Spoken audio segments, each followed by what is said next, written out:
In this video, I'll be showing you how to import data into ToolEmu.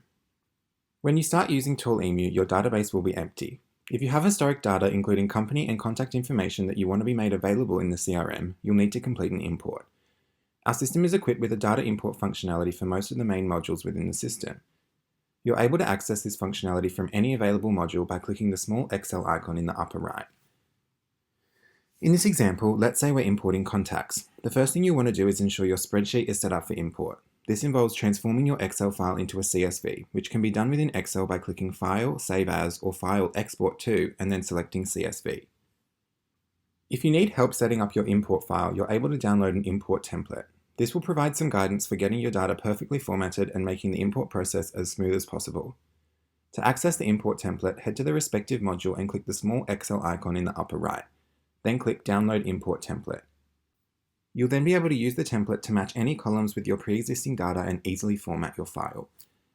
It's important to note that if you're importing addresses, it's best to split the address into its appropriate parts. That means separating street address, postcode, suburb, state, and country into different columns. This will make it super easy to match with the existing fields in CRM. Once your file is ready for import, head to the main menu and navigate to the desired data type. For this example, we'll select Contacts. Once in the Contacts module, click the small Excel icon in the upper right and select Import from CSV. Drag your file into the upload region on the site, or just click anywhere in the upload region and your system viewer will open for you to select the file. Once the file has loaded, you'll be asked to make some selections in regard to your import. If you plan to check for duplicates, you can select that in the first field here.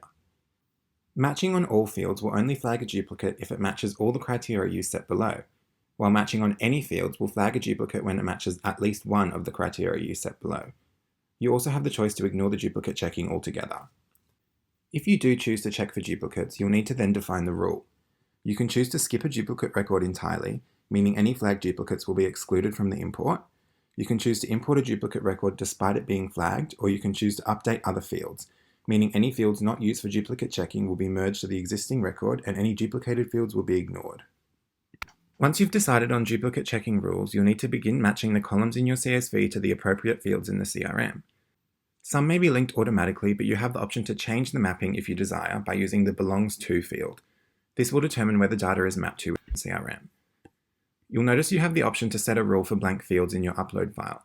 If the importer notices that a field is blank, you have the option to stop the import completely, skip the record, which would exclude an entire record from being uploaded if one of the fields is blank, or skip the column, which simply skips the blank fields and carries on as usual.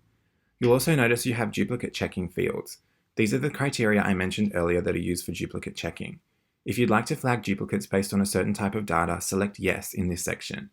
For example, when uploading contacts, you may want to find duplicates based on mobile number, so we'd select Yes when mapping to mobile. Once all your mapping and preferences are complete, click Upload. The CRM will give you a time estimate as the upload is being completed, and once finished, you'll be given a breakdown of failed and successful records. You'll also be shown any error messages if any issues have occurred during the import. If everything is okay, simply hit Done and your records will be available in the CRM, showing all the items you've just uploaded.